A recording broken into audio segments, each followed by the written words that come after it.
Welcome back to Breakfast at Stinson's. This is John Asher Thompson. Thrilled to have Sara Glakas with us today. Sarah's an old friend of mine. She is incredibly accomplished in her own right. She grew up on a dairy farm, won national championships, 4 of them to be exact, as a basketball player in college. She found her way in the financial world and is a registered financial advisor, owns and operates Black Barn Financial. Just a great all-around person, very insightful. Excited to have her today. So stay tuned and we'll get going with Sara.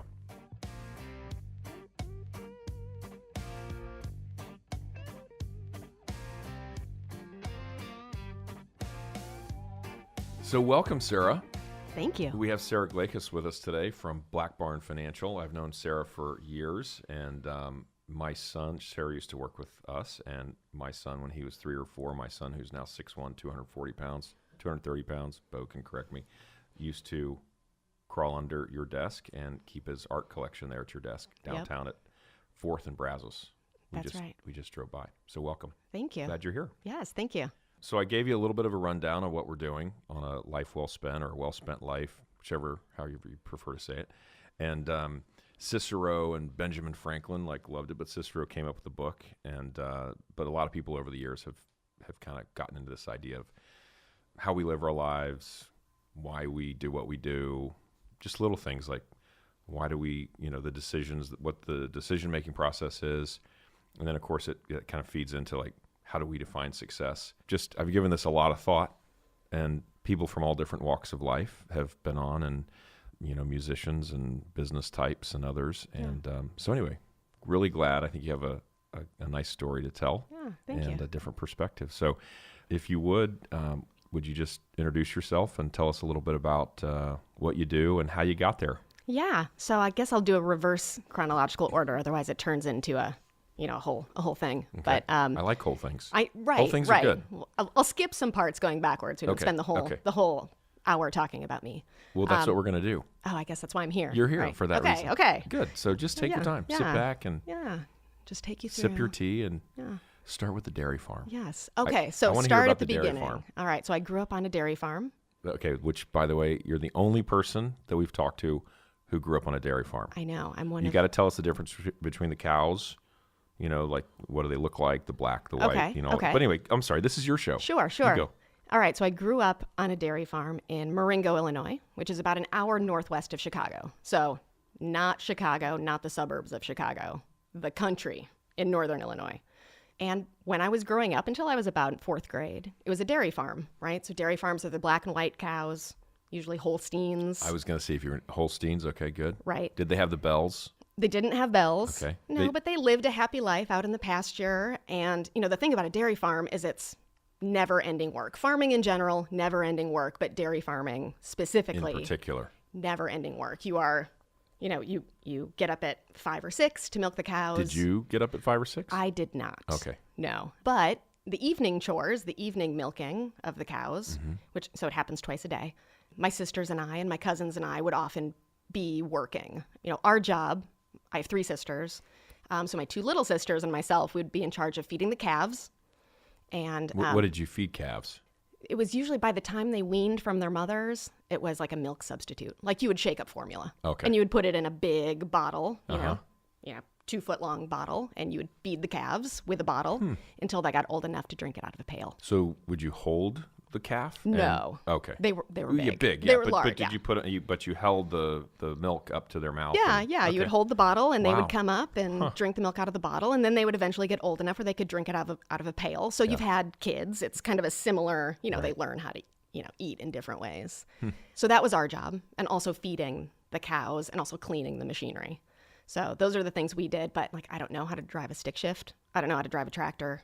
But I do know how to feed cows. You don't know how to drive a stick shift. Still. I have a Jeep. We can try that. That's all right. I feel like that's just a skill that Don't I need it. missed out Okay. on. Yeah.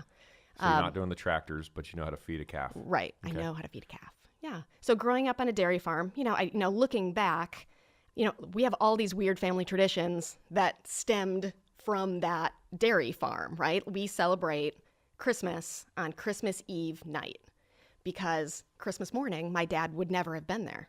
Right? So Santa Claus did not come Christmas. Oh, yeah. We didn't wake up Christmas morning Right. and Santa had come overnight. Right. Santa came while we were at church, which I know that's a mixing of things that I'm sure a lot of families do, but we would go to church, Santa would come, and then we would open presents from Santa on Christmas Eve night.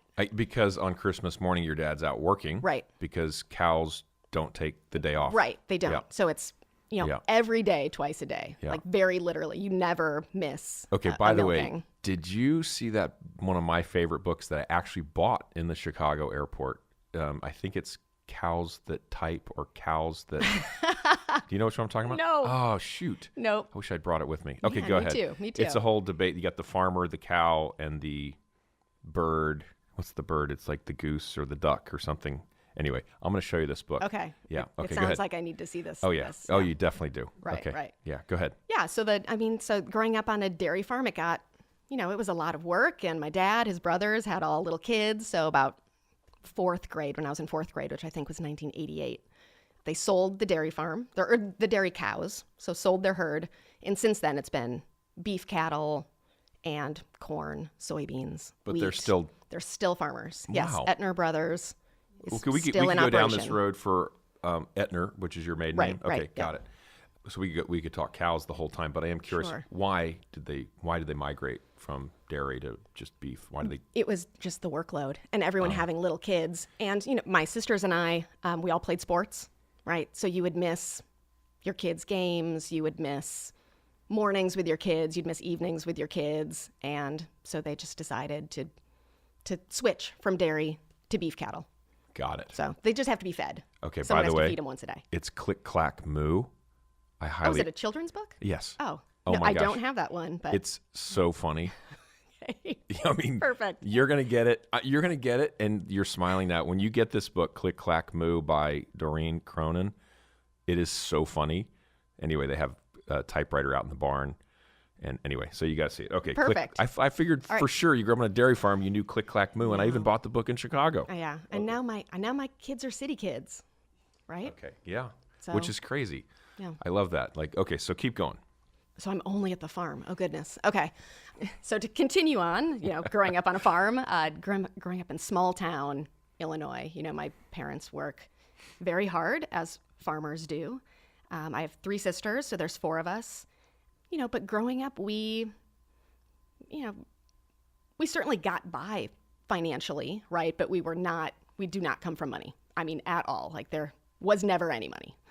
Went to small town high school, did pretty well in high school. I played basketball in high school as a pretty good. You were a good basketball. I was a good basketball yeah, player. I know this about Right, you. Yeah, right. so you don't have to brag on yourself. Right, I know that you were a good basketball player. Did you win a championship or something? Yeah, Okay, so tell us kind of about that. leveraged Yeah. all of this. My parents very supportive, but growing up in small town Illinois, what we had to offer was sports, right? And so my sisters and I all grew up playing sports. I was a good basketball player. I was a decent volleyball player and a good track athlete. You've seen Hoosiers. I've seen Hoosiers a million 100. Yeah. times. Okay. So were Yeah. you like on the farm? Did you have like the dirt road Yeah. and you had like the apple basket for the We did. for the basketball we had hoop? a legit basket. Okay. Right? Because we were serious. Yeah. Yeah. Right. Well, they were serious in Hoosiers too. Right. Yeah. Right. That was in the 50s, Well, right? that's So true. this was the 80s. Yeah, that's true. So Okay. we had 30 years of Well, by technology. the way, I hate to say it, Sarah, and I'm older than you are, but for millennials, like there's not maybe a lot of difference between the 80s That's and the true. 50s. That's true. Yeah. Yeah. They're like Becca here is probably like 80s. Do you even have like color TV? Or you don't even know. Maybe Becca's like, what do you mean there was something besides color TV? Anyway. Right. Okay. But I was able to use athletics to launch myself into college. I went to college at Washington University in St. Louis. Great school. Great school, right? I played basketball there for 4 years, and we won 4 national championships there while I was there, which is pretty Wow. good, right? Yeah. But more than By the way, anything, my wife, yeah. Sheridan, she's like, Sarah would totally kick my tail in basketball. Sheridan also played basketball. That's right. We've never played together, though. Well, I think that's by design. Yeah. Well, I don't think she wants to play you. No? I don't know. Oh. We'll have to circle back around to Yeah, that. let's do that, okay. I'll get her to come So are play you a with us. Cubs fan or are you a Cardinals fan? Cubs fan for Okay, sure. Okay. Right. I took which boat is at Wrigley last year for the first time so ever. fun. Yeah. Right. So fun. Part of the pathology of growing up in the Chicagoland area is, if you're a Cubs fan, that you are always, optimistic about next season. Right. Right. So I think it kind of fits into the farmer's mentality, right? Like today, the seeds are planted. a drought could come and wipe everything out. Floods come, wipe everything out. But there's always next season, right? And the Cubs very much the same pathology. Like, it's not this year, but it's next year, right? But again, for millennials, they're like, what do you mean? The Cubs won. Right. They just won the World Series. What's everybody complaining about? I know. This is ancient history. And by the way, when you were growing up, like y'all did have a decent basketball team in Chicago. Yes, we did have a decent basketball team in Chicago. Jordan? I did. We would get to go on Christmas Eve every year. Oh, nice. Yeah, it was magical. At the old Chicago Stadium and then the United Center. Yeah. It was great. You know, little Charlie Worth.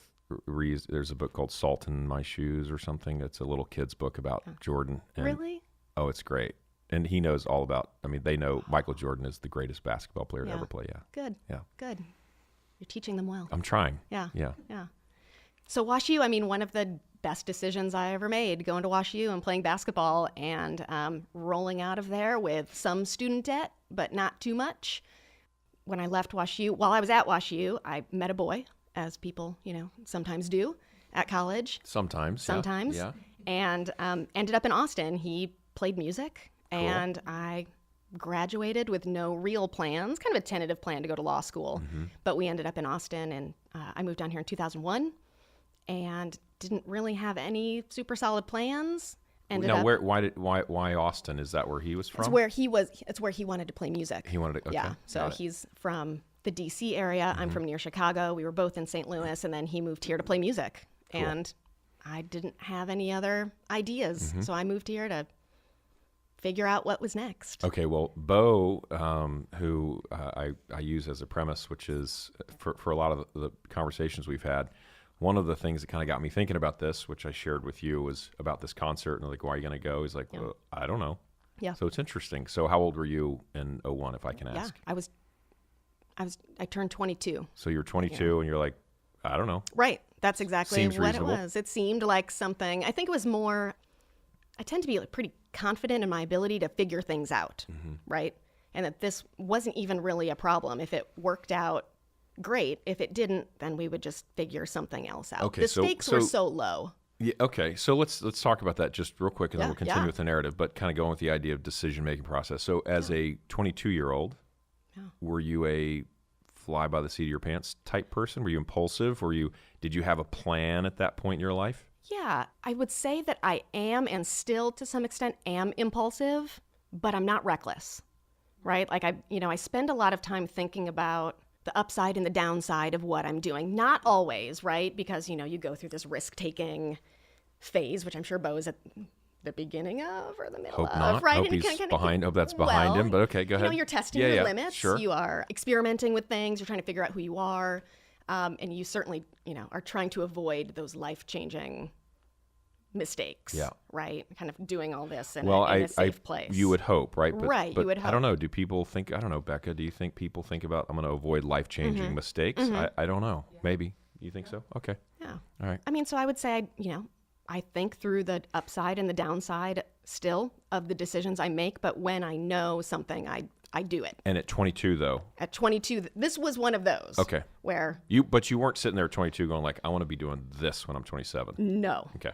No, not at all. Not at all. It was, okay, if I look 12 months ahead, if Austin works out, I didn't think it would work out because moving to Texas, for those of you from Texas, moving to Texas is weird. It's a weird place to end up. You get here and people just talk about Texas. The commercials are about Texas.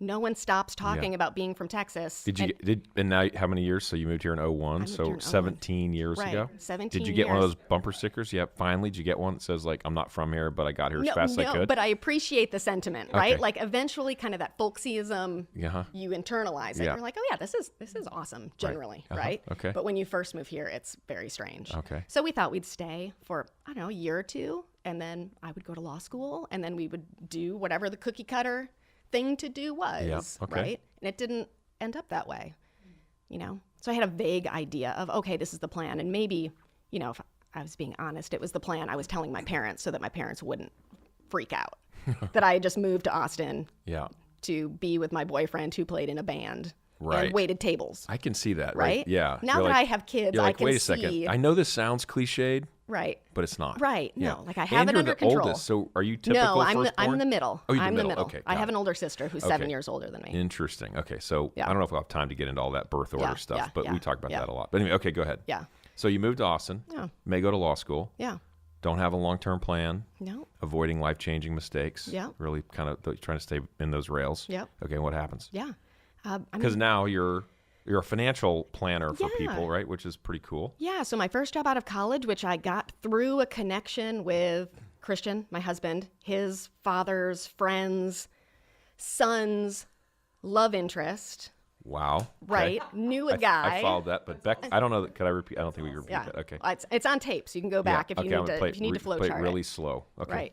Knew a guy who needed a legal assistant, and I needed a job, and so I ended up as a legal assistant And you at thought a you wanted to family be a law lawyer? firm, and I thought I wanted to be a lawyer, so it Family all law worked out. firm, kind of a Right. oxymoron, Yeah. misnomer. I mean, I had no experience. Euphemism. I had nothing, but I did have, a warm introduction, and I got the job. And, one of the things I was struck by, I was there for 3 or 4 years, and I was really struck by the lack of financial education that people in general had, but specifically women, right? Like there were women going through this horrible life-changing experience and had no idea, where the money was, how things worked, what the mortgage payment was, how much was owed on the house. They didn't understand that if you keep a house in the divorce, you typically keep the mortgage as well with all the payments. Right.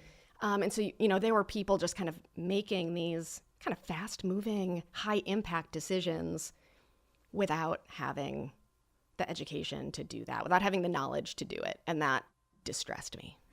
So, It distressed you, and then you started thinking like, I could. yeah, like someone can Yeah. this is a problem that can be fixed. Right. Right. So I went to business school, got an MBA with concentration in corporate finance.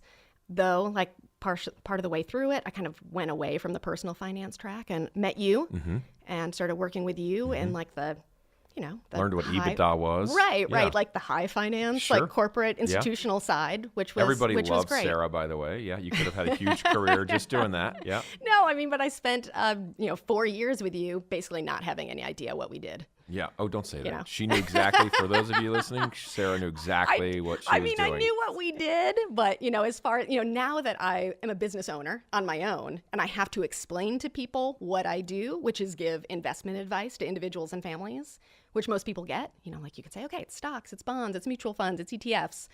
If someone had asked me what Then- Elm Tree Partners did, Yeah. I would have been like, ask John. I don't know. I do what John asks me to do. Right.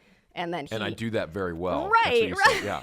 Yeah. Yes, he's a pro. Yeah. Oh no, I meant, and you did your job very well. Yeah. Yeah, I mean, but a lot of it. But I was always now the truth is coming out. I was really just a stepping stone to get you to solving the problem that you had identified in your I think early I 20s. came back to that problem. Yeah. I You ran a lot of spreadsheets. You calculated financial stuff. You Right. did, right? Right. Yeah. I mean, in being in the financial world, I was, that experience has informed the business that I run now, and that, I probably So let's- understand more about the stock market and the Yeah. bond market more than a typical financial advisor who Right. maybe would have come up on the sales side Right. through an insurance company or a mutual fund company, right? It's like, oh, what was I doing in 2008, 2009? You were generating the paper that people were investing in. Right, Yeah. right.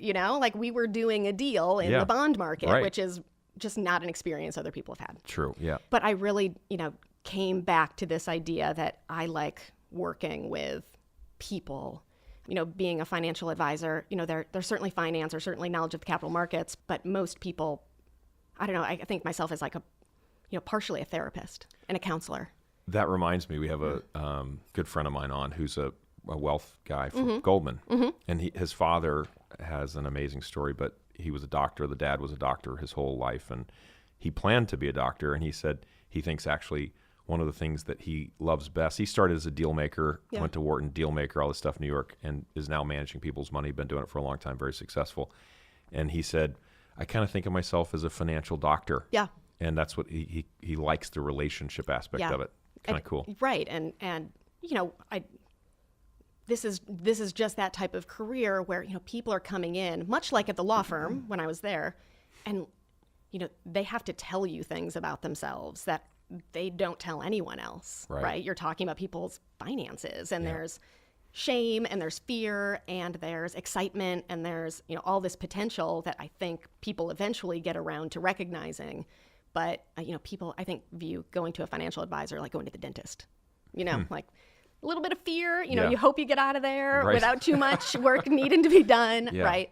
And it's good for you, but you can put it off for a long time. Yeah. So, and that's what I enjoy the most about what I do is, people come into my office and I really get to know them. And, over the course of a relationship, which is years, hopefully these things are years, maybe even a lifetime of relationships, you have to figure out how to put yourself in other people's shoes, right? And realize that everyone has their own story, everyone has their own hangups, everyone has the lessons that they were taught by their parents, and that they're trying to, teach the other people in their lives. And you kind of have to meet people where they are while also shepherding them along what you think is the right path. Are you giving your parents advice now? I am, yes. Cool. Yeah. So my parents and I have made this, shift. I feel like it's been this shift from parent-child to, kind of adult to adult conversations, which is really exciting.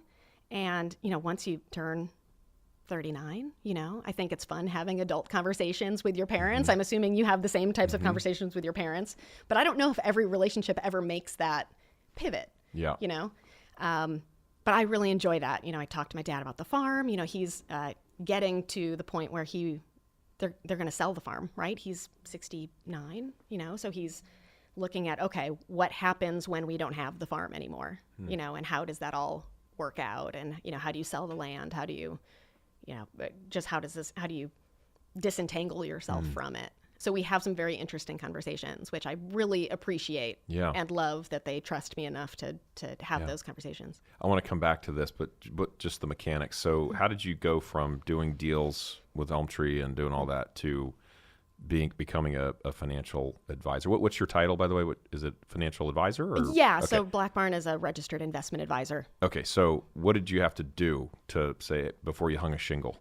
Yeah, you don't have to do that much, but you do have to. Or maybe what did you do? What did I do? Right, like from a legal standpoint, you need to pass the Series 65, right? So that you can show the world that you have the right financial knowledge. Luckily, based on my work experience and my educational experience, it wasn't too hard to pass, right? But you have to. The Series 65 is the test that shows that you know how to comply with the Investment Advisors Act of 1940.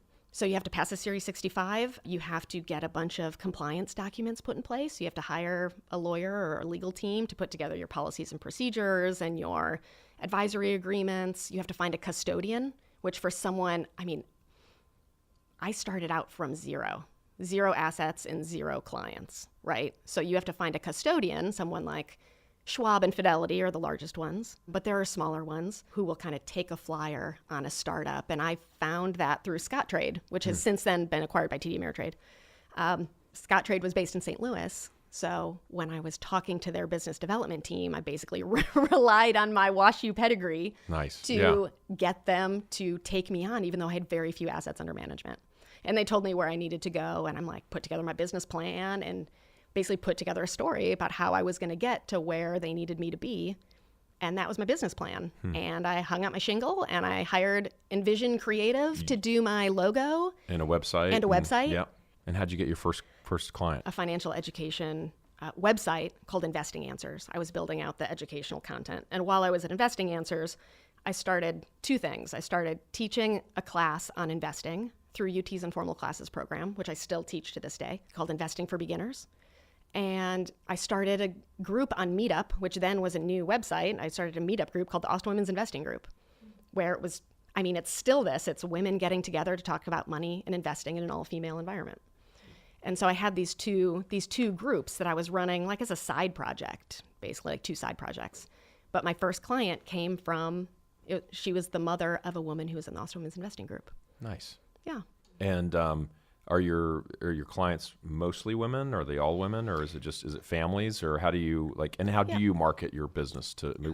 What in your mind? What do you think distinguishes what you do from maybe just other folks, the Morgan Stanleys or the other firms out there? It's not all women, but I would say one of the common threads among almost all my clients is that the women are decision makers in the relationship. Either it's, money they've earned, money they've inherited, they're equal financial decision makers in the partnership if they're married, but they're part of the conversation, like, for sure. This is not like abdicating responsibility to someone else, right? Like, the women come to Black Barn Financial, I think, specifically because they want to be financial decision makers. And if they've had advisors in the past, they perhaps didn't feel like they were being heard as part of the relationship, right? So it's a self-selecting group of people, I think, because I still have the Austin Women's Investing Group. We still meet monthly. I still meet a lot of women through that group. I still teach the classes, meet a lot of people through the classes. But by the time people get into the office, it's because they, I think, see me as someone who's there to listen to everyone. If it's a male and female, heterosexual couple, kind of traditional relationship, that those two people are coming in on equal footing and equally making decisions, and that I'm talking to both. A lot of women in the industry feel like they're talked down to or just ignored.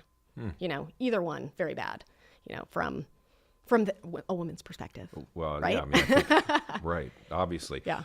Yeah. So maybe turning a little bit and thinking about, I've been doing financial related stuff and certainly see, but I don't do what you do. And so I don't deal with individual portfolios. I don't deal with, when I think the comment you're saying, about shame, but I do deal with workouts and Chapter 11 and, the corporate environment, and you see the devastation that it wreaks in people's lives. Yeah.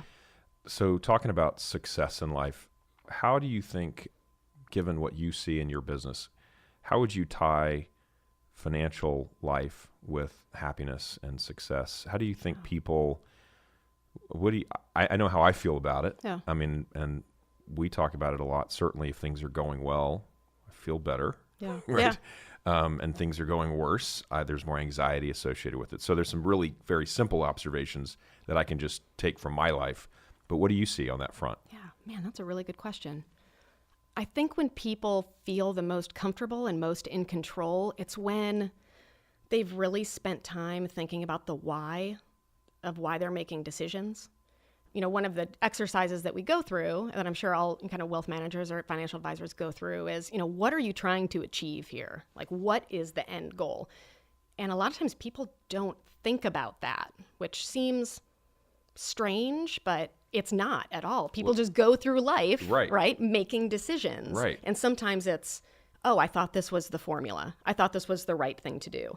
And if you come into someone's office and I have to know, what is the point of all of this? And there can be lots of different answers. There can, for most of the people I work with. What's the point of life? You don't really get it. No, not the point of life. Just kidding. No. I told you we're not going to talk about meaning of life. Right. That is funny because it's spot on what we're talking about, right? Right. There, and I think finances, people miss this. Like, yes, it's so integral to who we are, right? And having this kind of settled, and we have these. I think about when you're in your teens or your 20s. I think people look and they like, I want to be romantic. Yeah. I want to do this.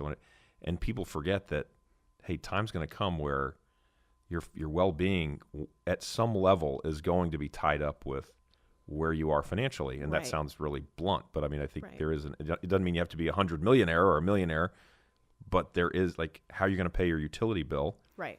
There's some like hard surfaces there involved. Right. And for my clients, I think by the time we get through all of the whys, it often comes down to, I just want the option to do what I want, right? So if you're working, we talk about retirement a lot, but retirement is changing for people.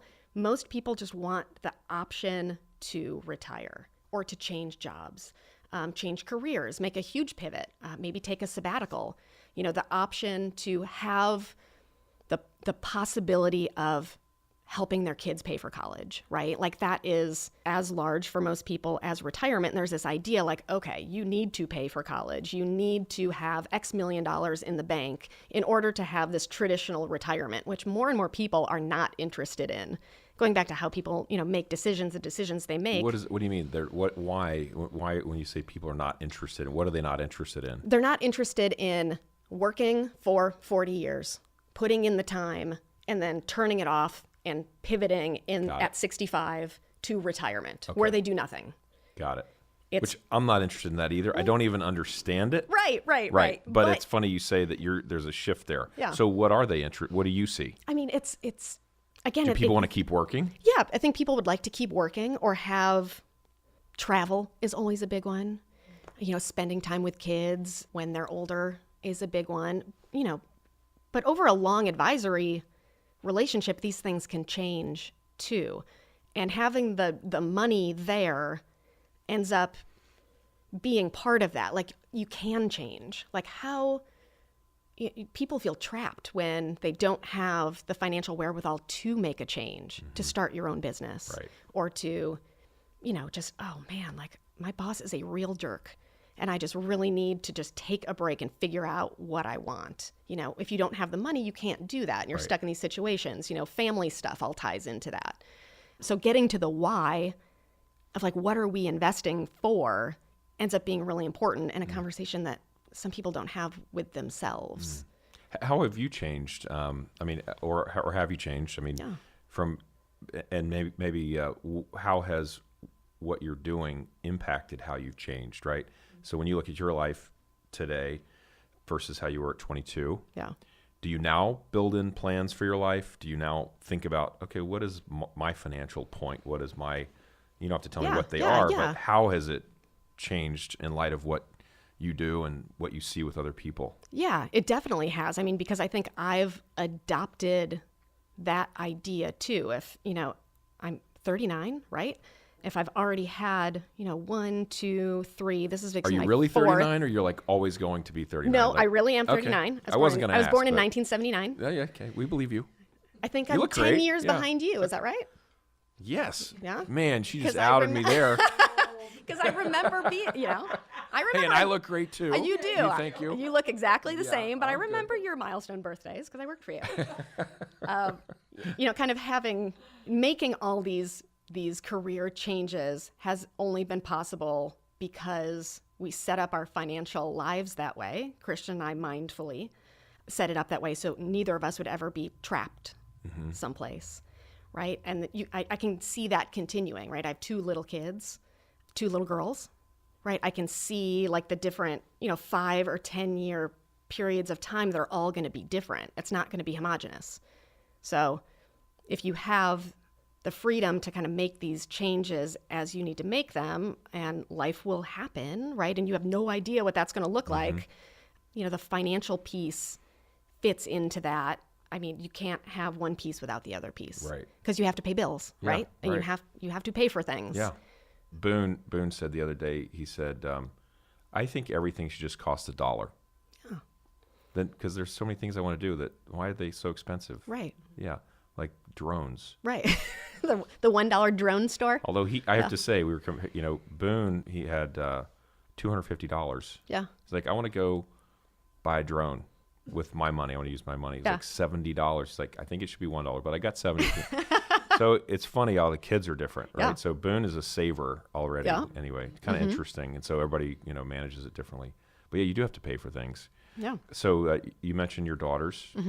How has that changed kind of your work ambition and your schedule and decisions? How do you decide what to do? And we're going to get into some, granular stuff here.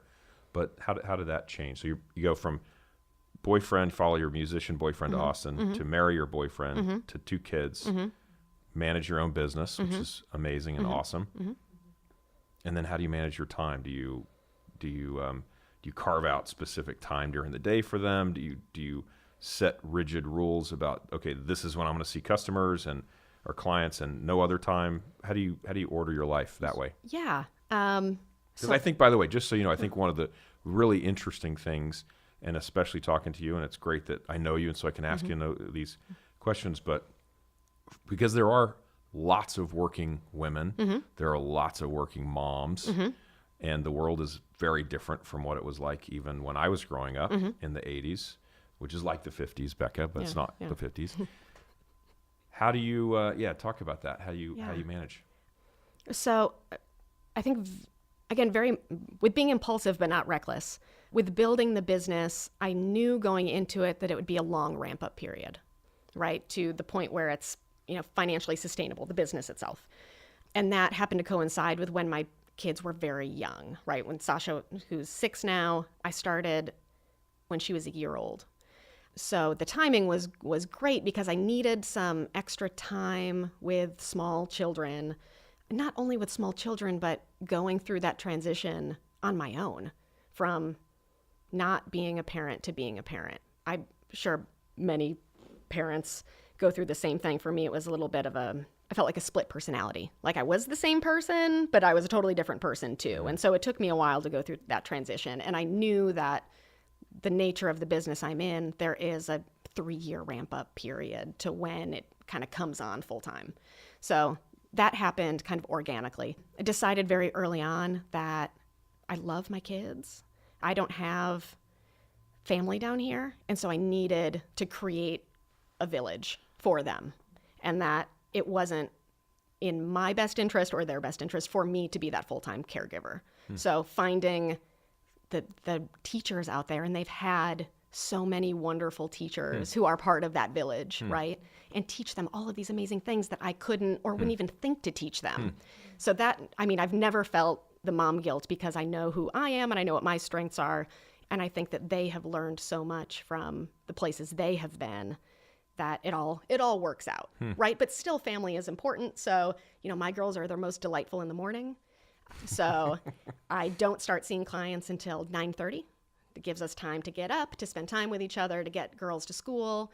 And then maybe I can have a cup of coffee and kind of, roll into something at 9:30 or 10 o'clock. And that's worked for me. Yeah. What time do you get up every morning? Between 7 and 7:30. Okay. Yeah. A little bit earlier when school's in session because school starts at 7:30. Right. But it's a little bit, the mornings are family time. By the afternoon, evening, everybody's wiped out and crabby and crying. We're all crying. We're all screaming, right? And we're just like trying to get to bed, trying to get through the witching hour. Yeah. Right. So what is the witching hour? What's the bedtime? We ask everybody the same. Yeah. I love asking this question. I don't know if you remember, but I'm always fascinated by sleep. Yeah. Right. How do people manage? Because I remember working in New York and it was constant. All the guys in the bond desk, we all go out and you want to be a part and you go hang out, but it's like, dude, it's 1 a.m. Yeah, it's not healthy. And we have to be there back at work at 7 or 7:30 or whatever time. Like, I'm just doing the math here. Like, I'm thinking I'm gonna get 4 to 5 hours. I'm gonna have a bad day tomorrow, and it just starts again. Yeah. And we had somebody on who's like, everybody says nonsense, like 4 to 5 hours. Maybe you're like some kind of freak, right? But it's not normal to really function at a high level 4 to 5 hours. And we all have to stop talking about doing that, right? Like that just is something that needs to not be a thing. Yeah. I think it's less a thing. I actually just picked up a National Geographic. Oh, I got that one too. I was sitting there online. I was like, sleep. I'm going to get that. Right. It's like there's a picture of a little boy or girl sleeping. I forget, but and I haven't read it yet. But Napoleon's quote, which I've used already before on this, but I was like, he was very just misanthropic and misogynist and all those miswords, right? Yeah, He was all those things, but he was like, basically just dissing everybody, idiots, men. He was talking about how many hours women need to sleep, how many hours, and he only needed, I forget, 4 or something, 4, 5, 6. Only imbeciles need 8, right? That was his thing. Yeah. And I thought, he was only like 4'11", right? Yeah. He probably didn't need to sleep. Yeah, I don't know. like That probably wasn't a nice. Probably need to X that. I don't really know. This is a Napoleonic complex of a guy, right? Who's maybe he did get by on little sleep. I don't know, but he also might have been crazy. Right. I think he probably was crazy, actually. Maybe he would have been happier had he gotten more sleep. And not messed up so many lives. Right. Yeah. Right. But then again, then Tolstoy wouldn't have written War and Peace. Oh, yes, I know. I don't know. So, I gave you a big lead in there. Right. Now you can answer. Well, I need 8 hours, right? Okay. So I'm in bed by 10. Okay. And that's also now I've kind of gone back to. You start getting 10, 15. It's like, okay, you start getting mad at people. Okay, now I'm cutting into my sleep. Right. Start doing my dad was always like that, by the way. My dad's got, and I actually wonder, does that make, because then it's like 10:01. Oh my gosh, I'm already down to 7 hours and 59 minutes. Yes, right. And Okay. what if I don't fall asleep right away? Like, do I look at the clock or do I not look at the clock? Yeah, right. That doesn't happen though much, does it anymore? No, not so. Not that so happened much. to me when I was younger, but then kids changed all that. Right. Because I'm exhausted. Right. My issue now is I wake up in the night. Oh yeah. But I always go to sleep, no problem. Yeah. But then I wake up at always, or does it No, just not go through always. phases? Definitely phases, Yeah. but But anyway, so I do these books. I put the books in my ear and boom, it's like Pavlov. I go right back to sleep. It's amazing. Audible.com. Little plug. Free plug, audible.com. Perfect. And I've knocked out tons of books that way. Yeah. But you go to sleep, just sleep through the night? I tend to sleep through the night unless there's some sort of stress, inducing Were your insomnia. Were your girls up in the night? Were they good sleepers? I'm going to knock on, there's no wood around here. I'm going to knock on wood that we've had 2 good sleepers. Oh, that's nice. And that it is something we prioritize from the very beginning, like just getting them to sleep and getting, Sasha's now old enough to understand the importance of sleep.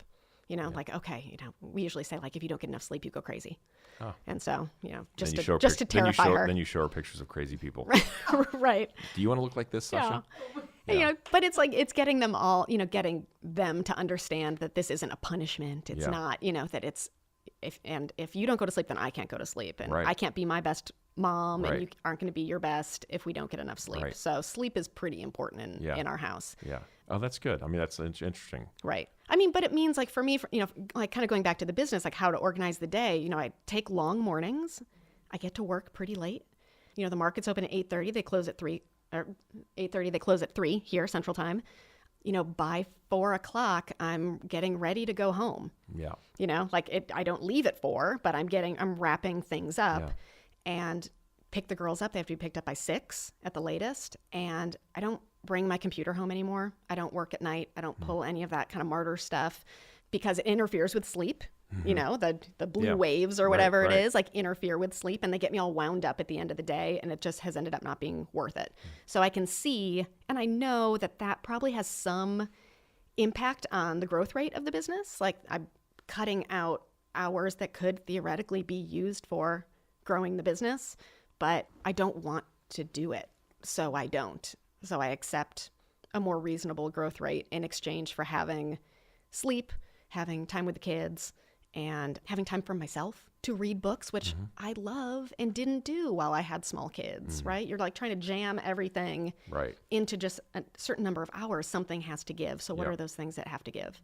It's funny, Mark Cuban on, and I actually don't think I might have seen it. I can't remember if I saw it or saw a video of it, but he was making a comment to, I think it may have been a mom, it might have been a dad, and he was making the comment that one of the reasons, I think he said something to the effect of, I'm not going to invest in this because they're out there, got people out there doing what you're doing, and they don't have kids and family. And he's like, I'm not saying not to have kids or families. That's just the reality of the situation. They're devoting twice as much time to it, and so anyway, it's funny because I don't fault him for saying it, and I'm sure some people are like, oh my gosh, I can't believe you said that. And I'm not approving or disapproving of the comment. It's just interesting. Yeah. He's like, hey, to your point, maybe it affects the growth rate. Maybe it's a reality. Some people are out there.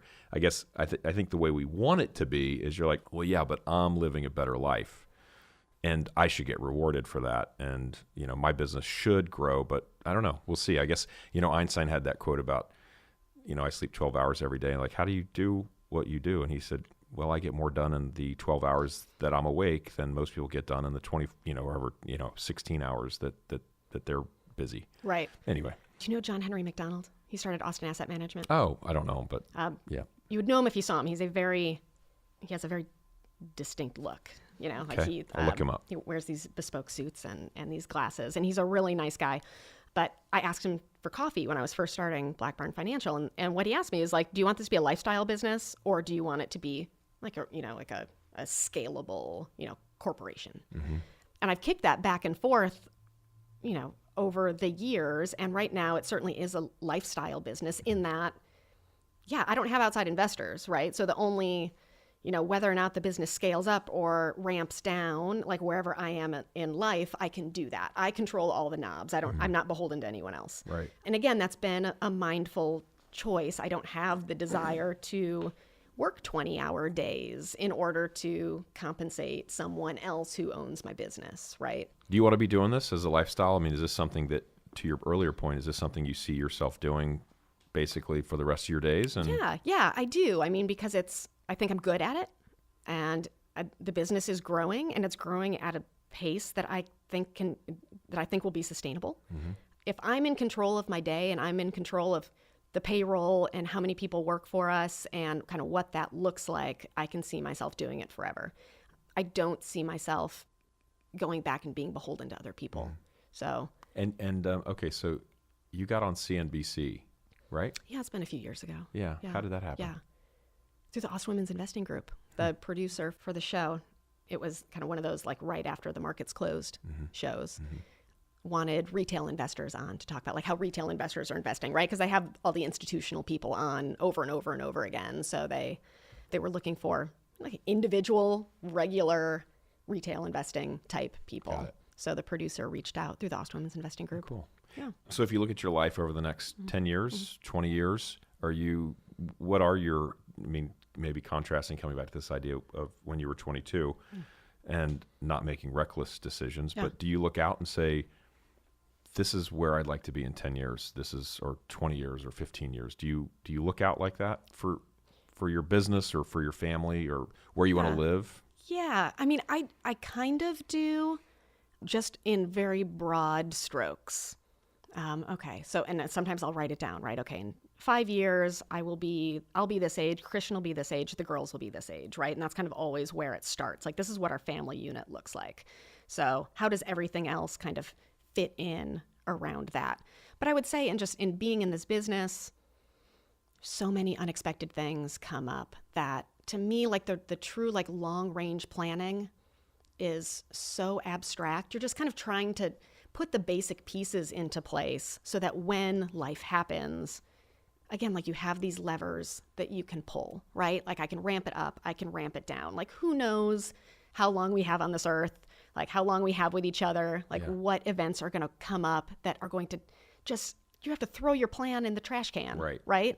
So I don't spend that much time thinking about the plan because I know it's probably going to go in the trash can at some point. But, you know, can I build this world where I have options and flexibility?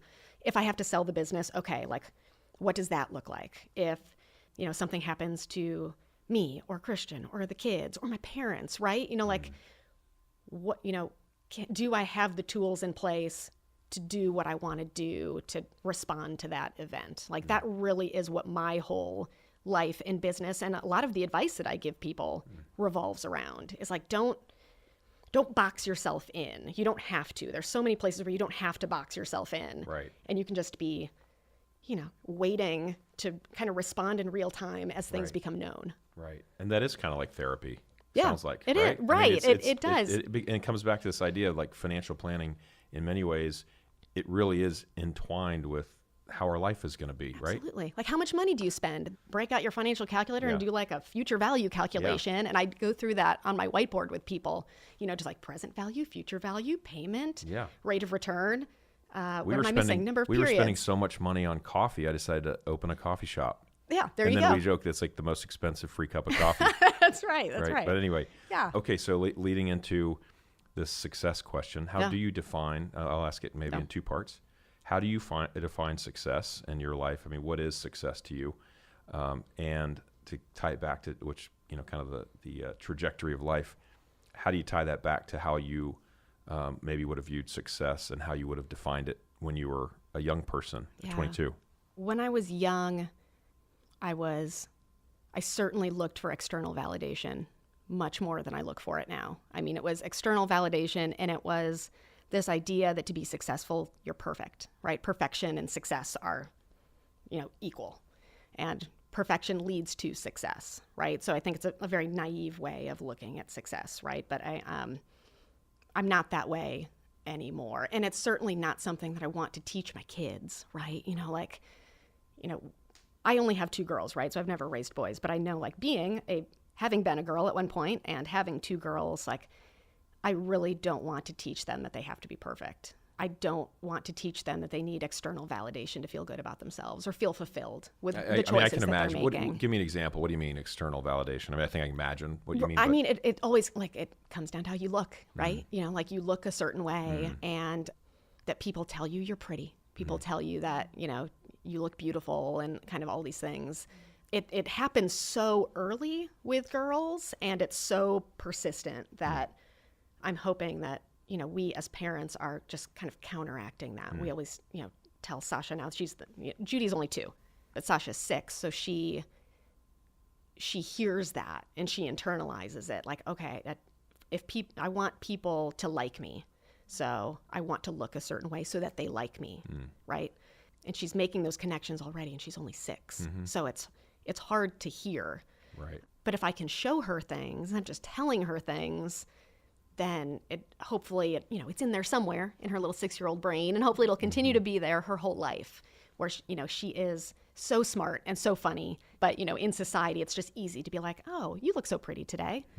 When you're talking to a little girl, it's just like the first thing that people say, no matter what, right? Right. And she hears that now. And so now, like, defining, I have to make sure I don't define success in that same way, so I have to make sure that I don't talk about my looks in a certain way, and I don't disparage myself, and I certainly don't judge other women by the way they look, because I don't want her to do that. Right. And figuring out, like, for myself, how can I be fulfilled and successful and happy, right? If success is being fulfilled, and it's not always being happy.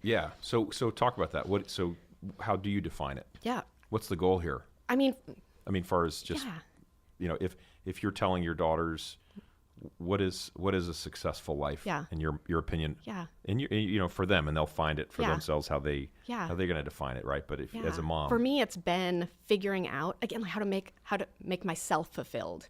Yeah. You've read that Shel Silverstein book, The Giving Tree? Oh yeah, one of my favorites. I think it's demented. Like, at the end, that tree gets cut down. That tree lets her son cut her down into a stump, right? Yeah. Like, I don't want to be a stump. Oh yeah. You know, like, as a mom. Maybe it's been a long time. Maybe Shel Silverstein. Wait a second. So what happens in the end? This is very distressing. Right. I know. Wait. So what happens in the end now? Remind me. The kid keeps coming back and saying, like, oh, I need a house. I need a boat. I need, like, all these things. And and it gets set into a stump. He cuts down the tree until it's a stump, and then he sits on the stump because he needs somewhere to sit because he's old and he's sitting on the stump. And so this horrifies me, right? Like, if I can imagine myself being 60 or 70 years old, I will not be a stump that my kids are sitting on. I took it. I guess I took it a different way. Right. I'm saying it's open to interpretation. That is my interpretation. Gosh, now I'm depressed. No, but it comes back to I'm not going to be a stump, right? And I'm going to hopefully be able to show the girls that they don't need to be stumps either. Yeah, right. That's what. Well, and by the way, that's what we're talking about here, right? He was a horrible, that character, right? Obviously, what I took from it was, I don't know if he was redeemed or something at the end, but he was clearly a taker and a user, right? Yeah. His whole life. And it was, I think the idea was that he got to the end of his life, and I would like to think, but maybe this is the interpretation, he's like, basically looked back on his life and was like, I had it wrong my whole life, right? I should have just been in the moment. Oh, that's a lot nicer. Yeah. Now I read it from when I was a child. I remember reading this book and feeling that. And it was probably scary, right? Well, because he was horrible. Right. Yeah. And now I read it from the Stump's perspective. Well, and if you think of Stump as a person, then Yeah. I mean, certainly he was it reminds me that Cat in the Cradle song, right? Yeah, those are the tough ones, right? Now that's for the father and his son, right? And I have 3 boys, right? So I think about it. Okay, we're by the way, that was interesting. I love the Shel Silverstein. You worked that in. That was awesome. Hey, thanks. So last question. Yeah. I think probably, but you never know. But we'll wrap up because we're out of time. 20-year-old, 22-year-old, you looking back, if you could give yourself advice, right? Oh, yeah. At 22, in a nutshell, what would that be? That's a really good question. Sorry to throw a zinger here at you at the end. No, I mean, I think one of the things would be not to listen to the mean voices in your head. That we all tell ourselves stories about ourselves. They're often much harsher than how other people see us. Christian kind of brought that up. It's been several years ago now. Like, if you saw yourself as other people see you, you just wouldn't be so hard on yourself, right? Like sometimes, in your mind, you tell yourself the worst things about yourself. Yeah. And that just because you're telling them to yourself doesn't mean they're true. Yeah. And so that kind of goes, I think it kind of leads into developing healthy relationships with people who can mirror back who you really are. So I can see you and, like, you asked me to be on this podcast, so Yeah. you must like me, right? You know, I do. you're not One here. of my favorite right? people. You know that you're not here for any other reason other than like you might think I have Yeah. something interesting Yeah. to say. You asked me to be here. Yeah. That's amazing, Oh. right? Whereas like, you know, you can get all stuck up in your Yeah. head about other things or the way you see yourself. Like, Yeah. oh, I'm not smart enough. I'm not good enough. I'm Yeah. not successful enough, like any of these things. So that would definitely be Yeah. one thing that it's taken me. It took me 38 years Yeah. to figure that out, but I think I've been okay with it the Yeah. last year or so. Well, So, you've been really successful, and you're an awesome person and a great mom. And I do have Thanks. to mention something you'll appreciate. I have a friend who's kind of bounced around. His great guy. A great writer. He's written for the Journal, The Economist. He's published books that have done very well. He's very inquisitive, and I don't know that you ever met him, but he actually to your point about how other people see you. He was mystified by these, these girls kept breaking up with him. yeah. So he did a focus group made up of old girlfriends. Yeah. So what did he find out? I don't think I can share. Oh, but okay. I'm He just kidding. found something out though. Was there a common I thread? think part of it was the humor, so Yeah. he could tell people that he set up a focus group from old girlfriends. Yeah. Anyway, so his whole thing was like, I actually think that's interesting. And your point is like, that is because it's impossible to step outside yourself. Right.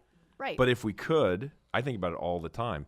And you have the cliches like, well, walk in somebody's shoes and all that stuff. Right. But actually really try to look at the world truly from another perspective Right. is so close to impossible and requires so much discipline.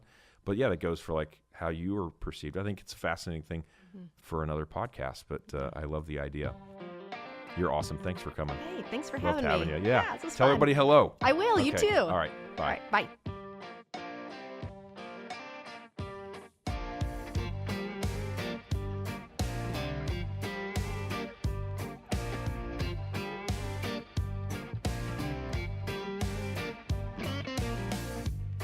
Thank you for tuning in today. Breakfast at Stinson's. We were very happy to have you. Next week, we'll be back with another great guest. So please join us. In the meantime, come visit us at Stinson's. We're at 45th and Burnett Road. Come have a taco, a coffee, or a cocktail. Look forward to seeing you. Thanks.